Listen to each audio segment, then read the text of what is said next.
Hello, and welcome to another episode of Steven Goes to the Movies. I'm with Alan once again. Hello. And we just went and saw Robin Hood. Right. I don't want to speak for both of us and say suffered through.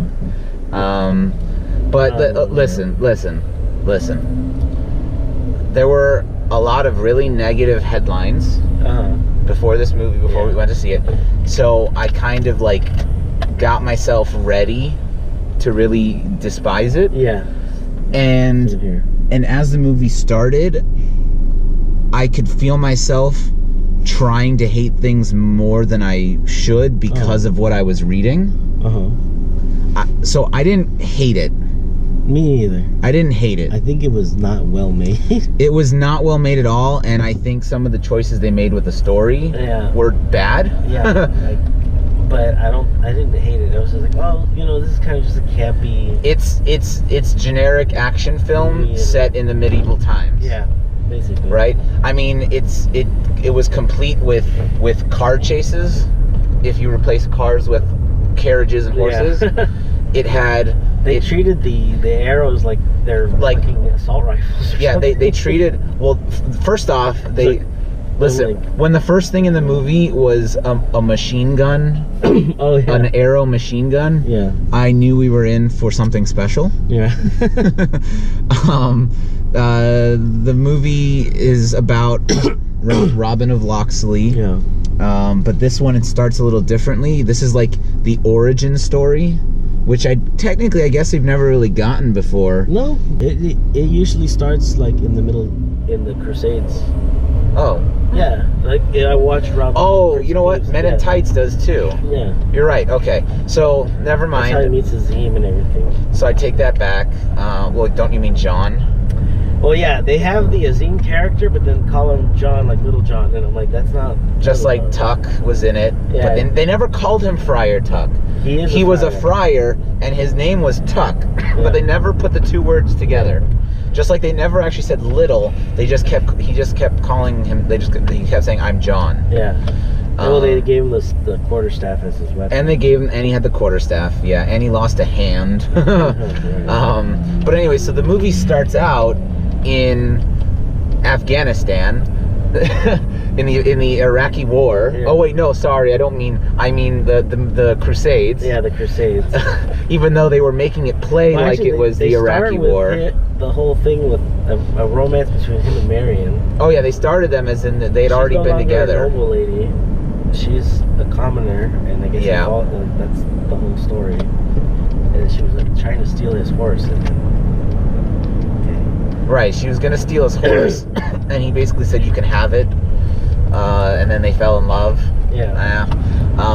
But yeah, so what I was trying to say was they play this. It's supposed to be the crusade, but it's like a squad, and they've got arrows ready, like their assault rifles, right. And they're running around what could be, any old-timey Middle Eastern town, and then they're getting ambushed, and he's yelling, "Fall back!"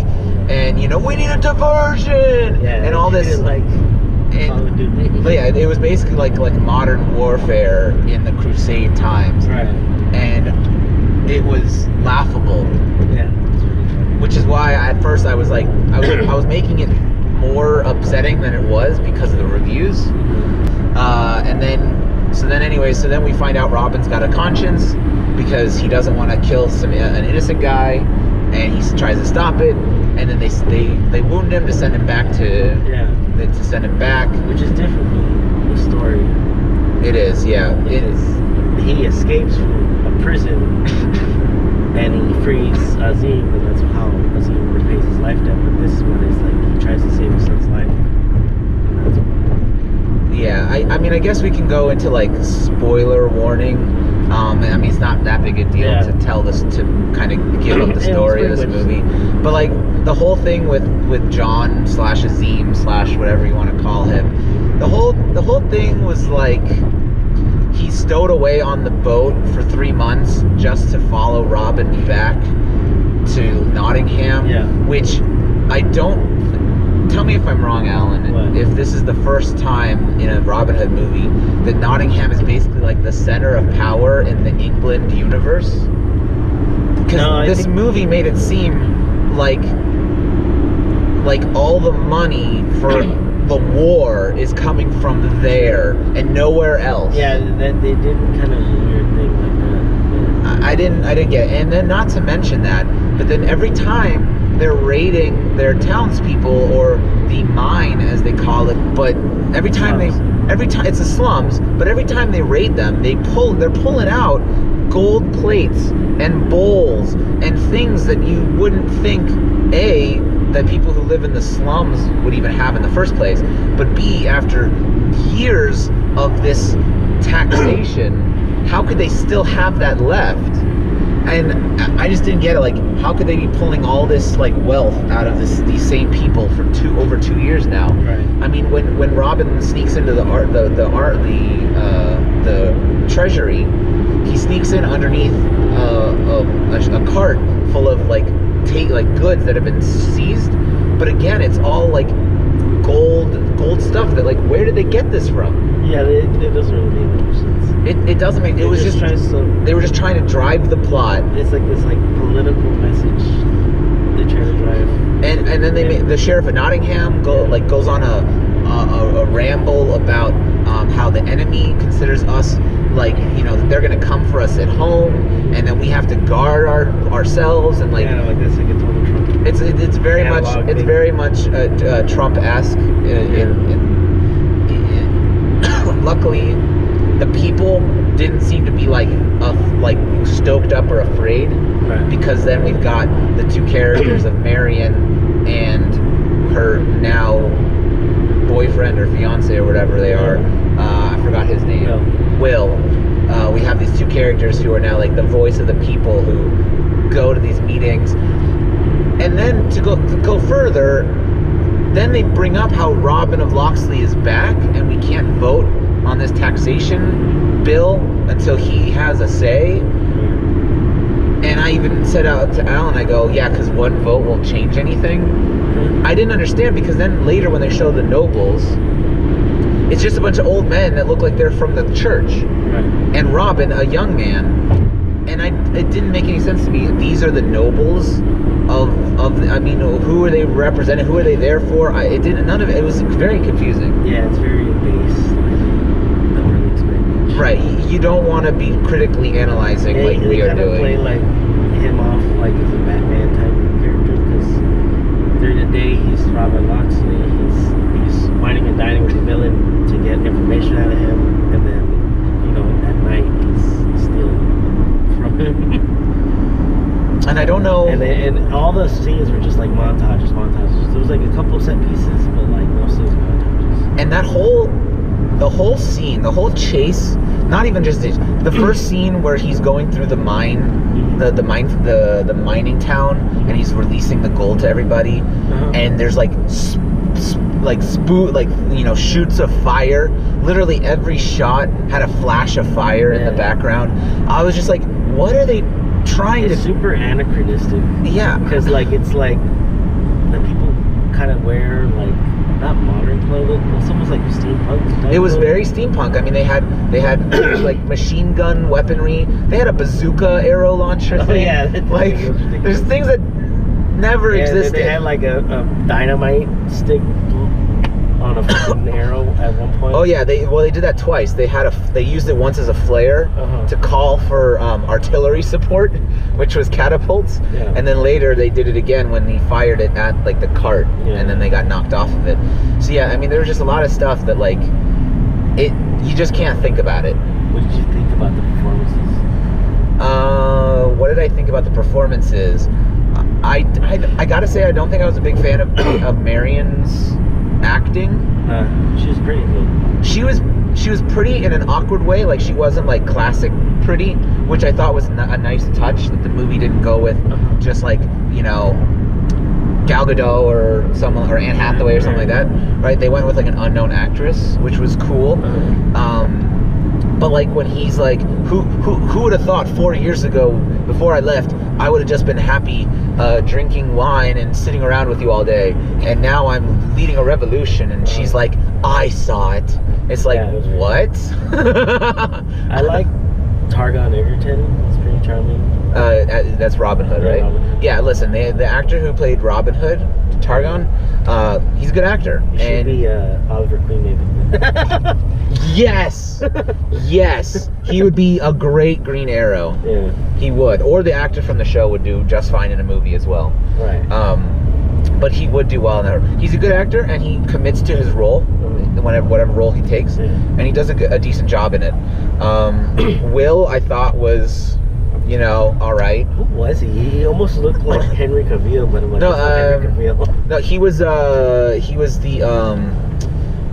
the boxer in Creed. That Creed. Oh, it's the same guy. That Creed boxed. Yeah, the Irish guy who was like the big match of the movie. I don't remember his name.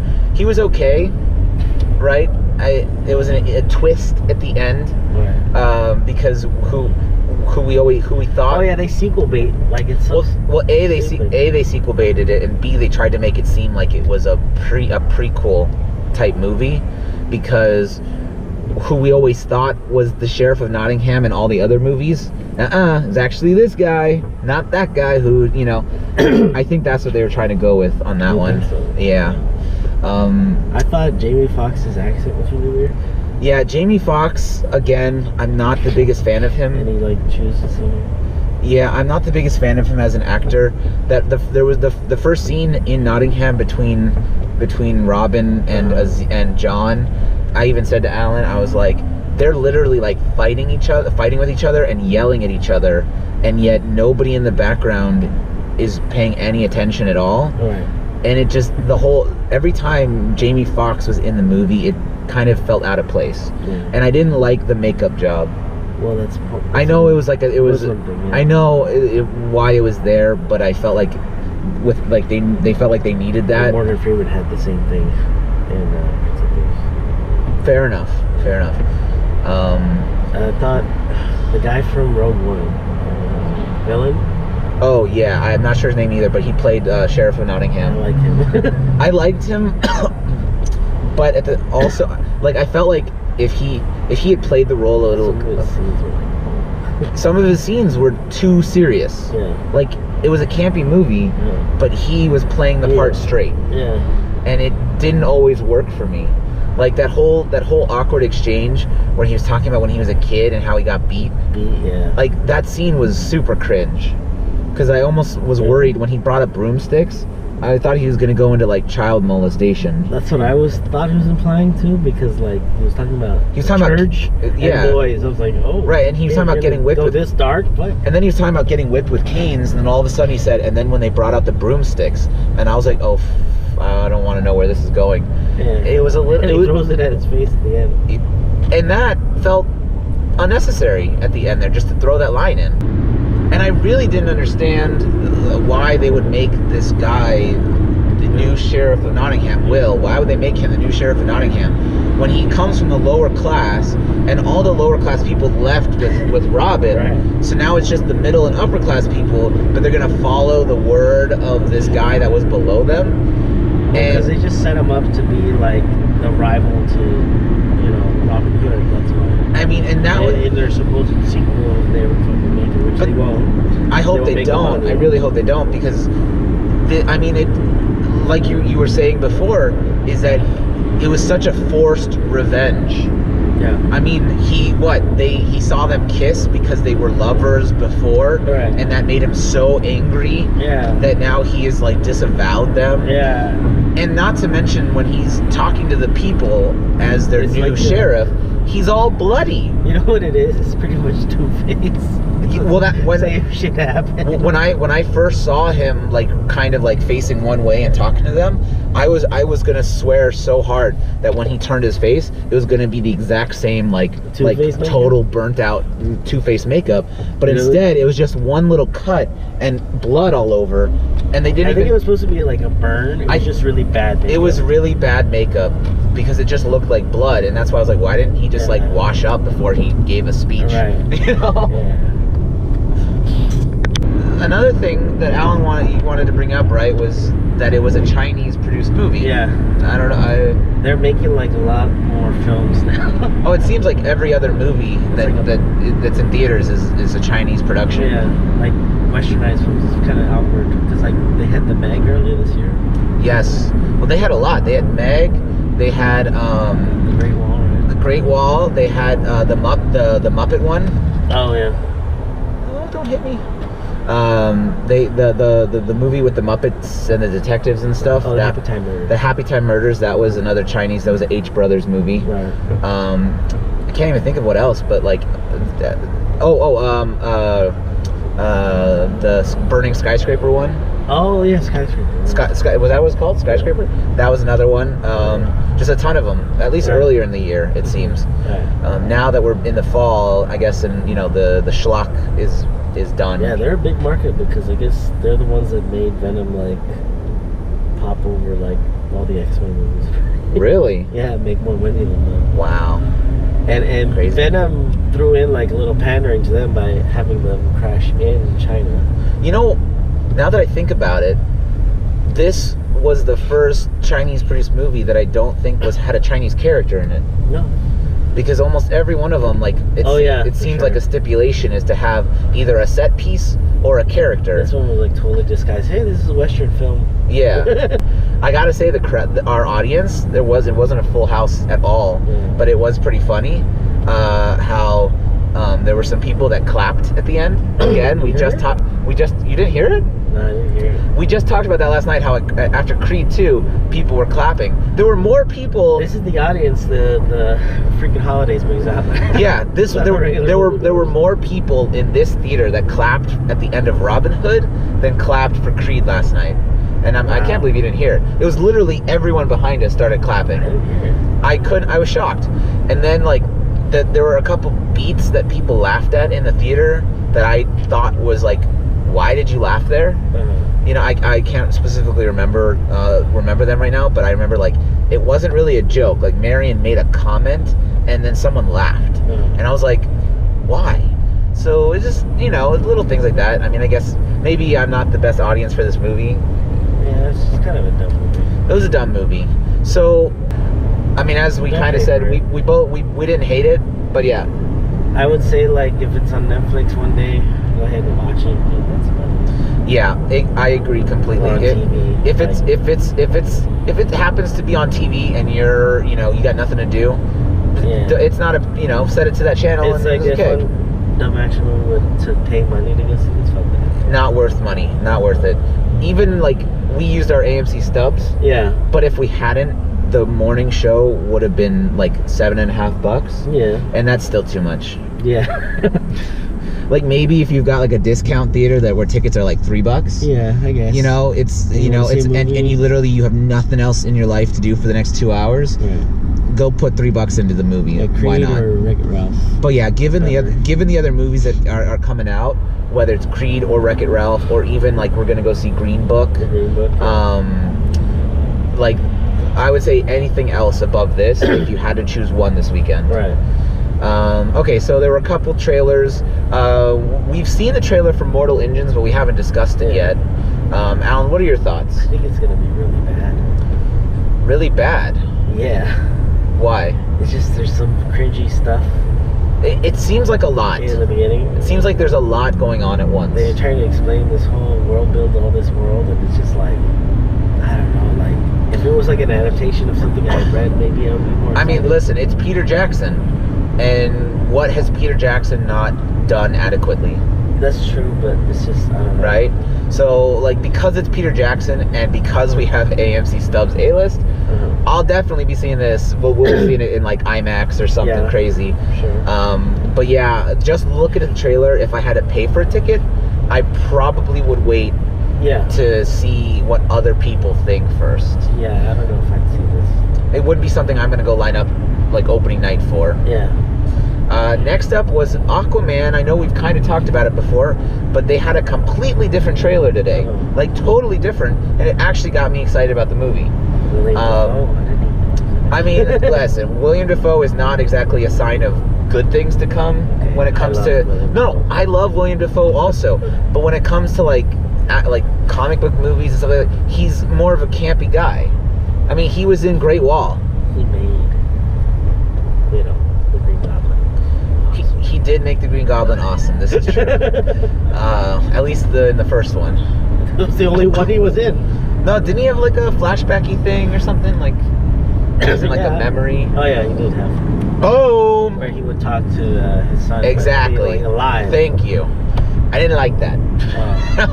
But anyways, this trailer, it gave us more of like a backstory on Aquaman and what we can expect versus like the last ones were more like animated and actiony with like a couple jokes that seemed out of place. But now this one made me feel like he's more of a grounded guy he's a jokey guy. So I'm much more interested. We already got our tickets. Yeah. Amazon Prime preview. We're gonna get to see it a week before it comes out. Yeah. So stay tuned for our exclusive review before most people release them. Right. And then the other trailer was for Cold Pursuit. Oh yeah. Which is the next movie coming from. Because it's Liam Neeson and he's getting revenge. Yeah. On people. Yeah, Liam Neeson again in a role where it's like I'm not an action guy, but I'm gonna do action things. Yeah. It looks fun. I'm curious to see more about where that's gonna go because he seems to have a humor to him in this movie more than like the Taken movies where it was extremely serious. So yeah, I don't know. If you go see Robin Hood or if you see any other movies this weekend, let us know in the comments below. And don't forget to like and subscribe. And have a happy Thanksgiving, everybody. Happy Thanksgiving. Have a good weekend.